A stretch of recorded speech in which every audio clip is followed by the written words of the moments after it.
Welcome back to the SEC Baseball Nerds Podcast. I'm Patrick Brown.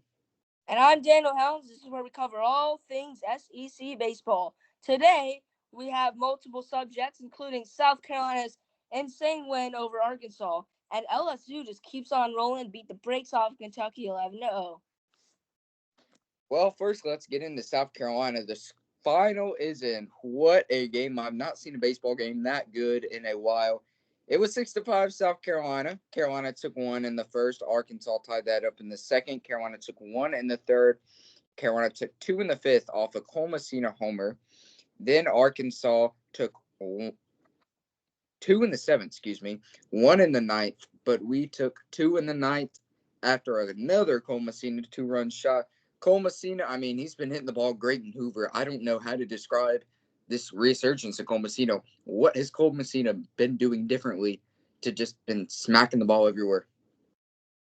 Okay, Cole Messina, I think Cole Messina is just, I think when it comes to being clutch in a clutch situation like Hoover or postseason, I think that's where he's better. I think he just needs clutch situations like the ninth inning, eighth inning. You look at his stats, I think his ninth inning stats are his best inning or something like that. And then in the postseason, he's been very good. I think he's just good in the clutch. Well, I'll say starting pitching was really good today. We were kind of like Garrett Gainey starting. No, they went with Eli Jones. I was okay with that. 3.1 innings pitch, 3 hits, 2 runs, 1 earned run, 1 walk, 3 strikeouts. Very good outing out of Eli. Then Ty Good with the real masterpiece. It might not show it in the stats, but he went 2.2 innings, 2 hits, 2 runs, 2 earned runs, 3 walks, but 3 strikeouts. And then Garrett Gainey closing it out in a little bit of a close game with 3 innings pitched, 4 hits, 1 run, 1 earned run, 1 walk, and 3 strikeouts. What do you think about the starting pitching, especially the last 2 days here in Hoover being really excellent? I have really liked the starting pitching, and I've liked all the pitching. It's obviously very consistent. 5 runs against Alabama, 5 runs against Arkansas. I know Arkansas is not usually known for their pitching, but or no, they are known for their pitching. That's what they're known for. They're not usually known for their hitting, but they are still a good hitting team. They're not bad, and I think it's just been very good. The ending was a little bit stressful. We almost got killed by the umps. That's a different story for a different time. But I don't know. I think our pitching has just been much better in Hoover than it has been. Now, question: Tyler Pitzer tomorrow? That was a joke on yesterday's show. Daniel actually, first, before I asked him who was going to start, he said Tyler Pitzer was starting, and I laughed so hard we had to edit that out. But in all honesty, Daniel's not joking this time. You only got Roman Kimball and Tyler Pitzer as possible starting pitchers that have started this year, and Kimball's played awful as of late. You might have to go Pitzer. I'm not sure. Honestly, I'm blank on this question. The bullpen depth is not going to be there. Obviously, Carolina, double elimination. Winning today. We're in the winner's bracket. We will face LSU tomorrow at 5:30. And with Arkansas lost today, they'll set up a very good game. The Braswell rematch. Kentucky. Yeah, the Braswell rematch. Speaking of LSU, they beat Kentucky today. I think it was 11-0. Yeah, Michael Braswell in that game. Yeah, Michael Braswell played really well. Just to stop that LSU offense, Luke Coleman pitched for the Tigers today. He went 6 innings, 0 hits, 0 runs, 0 earned runs, 2 walks, 7 strikeouts. And then Gavin Goodry went 2 innings, 1 hit, 1 walk, 3 strikeouts. LSU just an all-around great performance, and they may start playing their way into a 2 seed. I'm not sure if this game will fully satisfy that 2 seed for them, but them as well as Carolina might have bumped themselves up to 2 seeds with these great 2 wins. I agree. And for us and LSU seem like pretty similar teams this year. Question: do any of those teams, us or LSU, do you think they have a chance to host? No, not at this point. I think it's once again the case of too little, too late. I think these teams with another win will probably be a 2 seed. But you're kind of on that borderline. But you definitely want to win another game. So I would say the winner of LSU South Carolina tomorrow will probably be a number 2 seed, based on what has happened. Last night we obviously had our podcast very early, and tomorrow again we'll get you the scores from last night. Florida lost to Vanderbilt 6-3, and Jack Caglione went 2 for 4, wasn't enough. Bryce Cunningham, 6 innings pitched, 0 earned runs, 6 strikeouts to really limit that Florida offense. Florida took 2 in the ninth and 1 in the eighth to try to make it look closer. As Florida's now, they'll probably make a regional, but they're on the brink of possibly not. And then Ole Miss, Mississippi State was a thriller as Mississippi State walked it off with 2 runs in the ninth inning after Ole Miss took 1 in the fifth. What do you think of these 2 epic games and what they possibly mean for regionals?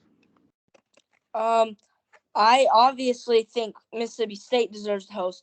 The regionals, Ole Miss has been a team, last team in the SEC tournament. People have been talking about all year, like, is there even a chance for them to make the regional at this point? Well, after back-to-back impressive, not back-to-back, I'm sorry, a good, very impressive performance, by Ole Miss. If they win today, I could see them as a host. Yeah, not a host, definitely. A host, obviously not a host. Oh, not Ole Miss. I could see them in the region. That would be kind of funny if they were host. Yeah, Mississippi State definitely on that borderline of a host. They play Texas A&M tonight. I think if they take this game against A&M, they could possibly host. Very big game for them. Very big game in general. And the other game of the night is Tennessee Vanderbilt coming up at 5:30. Since this Carolina game finishes, obviously kind of a rivalry. Vanderbilt have played themselves in. They might try to lock up a 2 seed. It's a very big game for Vanderbilt and obviously the number 1 seed Tennessee. See if they're still fresh. How do you think these games are going to go down tonight, Daniel? I actually think Tennessee will win. I think Mississippi State will beat Texas A&M. But remember, I don't think Vanderbilt is necessarily fighting for a 2 seed, maybe a 3 seed, because they were projected as a last 4 in before this tournament. But as you remember yesterday, I said Vanderbilt was the team that they needed to win most, and they did it. I mean, they proved themselves on the field, so they beat a pretty decent Florida team. Still has Jack Caglione, and good offense from Florida. So I think that Vanderbilt definitely proved they should be in the regional after that game. Going back to South Carolina, yesterday I was asking you, are the Gamecocks back? And I don't want to fully get to that conclusion yet. We still got plenty of games left. But, I mean, this is a hard-fought win. This is a Gamecock-type win. To pull it out in the end, when your pitchers are struggling, your offense is struggling somewhat, and for that leader being Cole Messinas to just pull you out the dumps and to get you this win to move on to the winner's bracket. How do you feel about Carolina's performance today? I feel that we deserved this win because we have been in situations battling against top teams all year. But it's not that we haven't won any games, but I don't think we have been winning as much as we could have been winning. Some things haven't been going our way this year. Also, some poor decisions by various coaches have led to bad losses. But I think there's been multiple times where we've been in the top, like against some of the top teams in the SEC, been doing very well, but just couldn't pull it out. And I think today was an example of the opposite of that.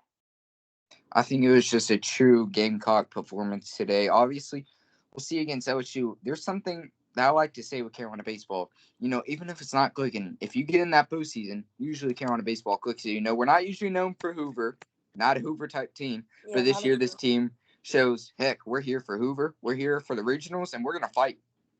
Yeah, I completely agree. I'm just hoping we can keep the same swag we've had in Hoover along at the regionals. Maybe Clemson's regionals.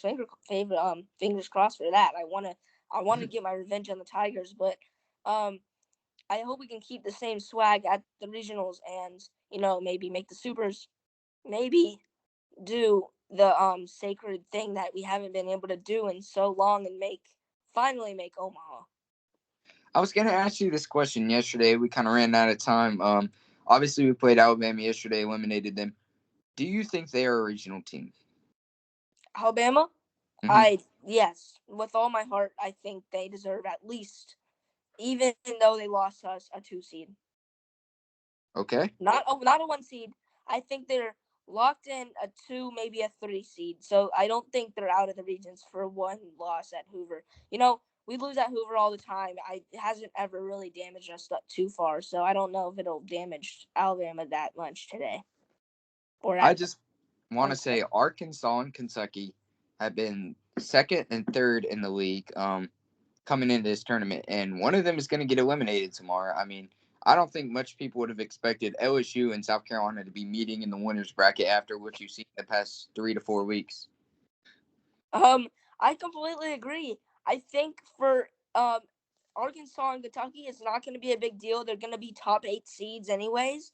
But the fact that LSU and South Carolina, it just are meeting in the winners bracket, it just shows how deep the SEC really is. Like, it shows that we're the best conference. And if I'm saying if Mississippi, or not Mississippi State, Ole Miss had beaten Mississippi State, I was thinking if that had happened, possibly 12 teams from our conference in the tournament, but they didn't. So I think we'll keep it at 11 or 10. But I'm just saying, this is a deep conference, and, there's no easy wins. Yeah, Mark Kingston says it all the time. Like, it's hard to win in this conference. And, I mean, you're probably going to have 5 to 8 top national seeds. I saw Georgia as one of those 8 today, barely sneaking in.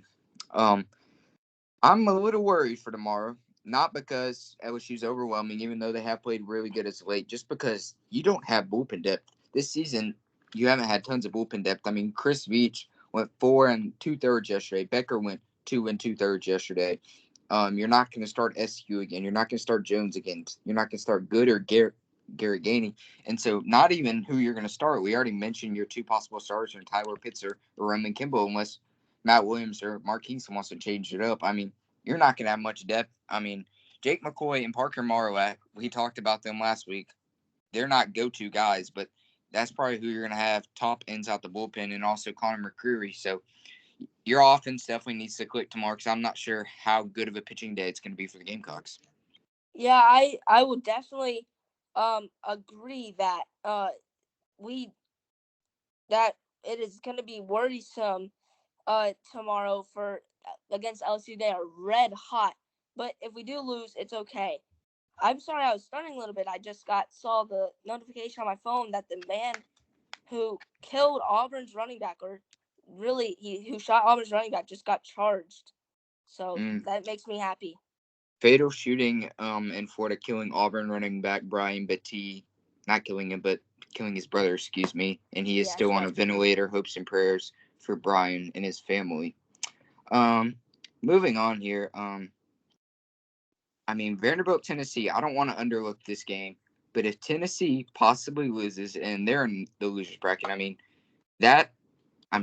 your top 3 seeds in the losers bracket would be very big. And you could see a team like a Vanderbilt, a team like a South Carolina, a team like an LSU make a run, really improve their seeding, and help them come regionals time. Because SEC tournament is really known for helping some teams out. It has done that plenty of times. I can definitely see that. Obviously, you had 4 teams coming in, that being Alabama, Vanderbilt. Sorry, 5. Alabama, Vanderbilt, Florida, and a couple other teams, just struggling coming in and just needing that couple wins that Hoover gives you. And I think if obviously Arkansas and Kentucky, one of those teams is going to get eliminated more. If you can see one of these teams make a big stretch, it could really help their regional seed and could definitely help them come down the road. Yep, I completely agree. I mean, the stuff that Hoover has done, it can really just change how your seeding is, and how if you make the tournament, so many things. I mean, Vanderbilt really could have not made the tournament, which would have been a surprise in the preseason if they didn't win today. Florida, I think they'll make it, probably a 4 or 3 seed. But, if things happen in the other conference tournaments, we have to remember there are other conferences out there, even though the SEC is the best. As things happen in the other conference tournaments, who knows? They could get surprised and not make the tournament, which would be very sad because they have a very powerful lineup down there at Florida. I want to talk about the Gamecocks defense today. There were some very good plays. There were some very bad plays. One in particular, that Eli Jones early in the second inning, I believe it was. He had a double play opportunity. Tom and Julie Croy didn't go cover second base. Parker Nolan had to throw it into the outfield, ended up scoring a run. And then later, with Gavin Costas at the end of the game, he wasn't playing first. He was trying to go for a ground ball, and that could have really screwed you up if Arkansas had brought in that second, possibly third run. But also some great plays. Ethan Petrie laid out for a diving play on the fair foul line to make a great catch that saved possibly 3 runs. And then also Tom Chukor letting a bunt go foul. What do you think of these Gamecock miscues / amazing plays? This is exactly what I expect from them. Just inconsistency. Like, you have the great, you have the bad. It's exactly what we do. It's very inconsistent, but it worked in the end. We got a W. And, in the final inning, it kind of was off the back of the defense. So we had Austin Brindling make a nice play in center to end the game. We had an almost double play. I think it's just what the Gamecocks do. Very inconsistent on defense, but today I think it worked out fine. Let me say, I know we like to talk about, did Mark Kingston do good or bad today? I thought he made some very smart moves with the pitching. I wasn't fully confident that I wanted Eli Jones to leave through 3.1, but Ty Good came in, did a really good job. Obviously, he struggled his last inning, but Mark Kingston took him out when he should have. Garrett Gainey was getting very worried, but he trusted Gainey. He put it in his hands. He didn't even have anybody warming up in the bullpen, but Mark Kingston showed his trust in his pitchers today, and it paid off. Yep, I agree. I think he could have brought someone else out in the final bit of the ninth inning. Took Garrett Gainey out. He looked a little bit tired. He was throwing a lot of balls, which is unusual from Garrett Gainey. He leads the nation in strike percentage. Very impressive stat. So I think he could have taken him out in the ninth inning, but it worked. So I think Mark Kingston definitely did a better job than what we were seeing in the losing streak. And I think he's turning. I mean, he's not a bad coach. He's just he was just having a very bad stretch in that losing streak, and I think it's turning around a little bit. I saw this on SEC Network yesterday. Cole Messina had the Philly Fanatic headband last year, made news. Everybody loved it. Well, he wore it for the first time yesterday. He had an awesome game, a homer. And then he wore it again today. He said, I'm wearing it for the whole postseason. And he hit 2 home runs today. I think the Philly Fanatic has something with Cole Messina. I feel like you just had to bring that one up with me. You just had to. Because, I don't know if people can see there, but yeah, I don't really like the Phillies very much. But I don't know. It could actually be helping. I hate to say this because I don't like the Phillies, but it could actually be helping.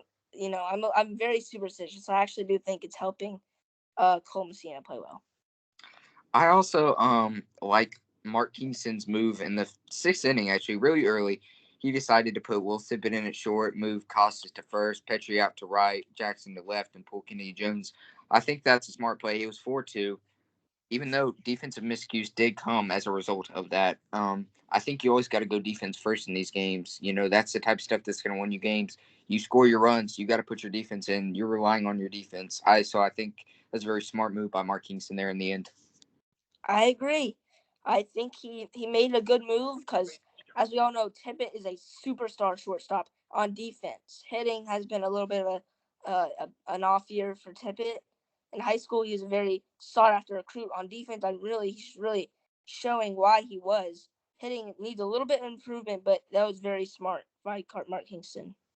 All right, let's wrap things up here. Thank you for joining us. Daniel, do you have any last words on this amazing performance by the South Carolina Gamecocks today? No, I would just like to say thank you. And if you want to subscribe, do 5 stars on Spotify, please share the video. Then that's all. That would be great. Yes, we appreciate all your support. Please keep viewing, all that stuff, guys. We hope to have an episode for you tomorrow. It may come Friday. Game's at 5:30. We're not sure what our plans are going to be. Obviously, schoolwork, still 2 weeks of school left, but we appreciate everyone. Thank you, and we will see you next time on the SEC Baseball Nerds Podcast. I'm Patrick Brown. And I'm Daniel Helms, and thank you for watching.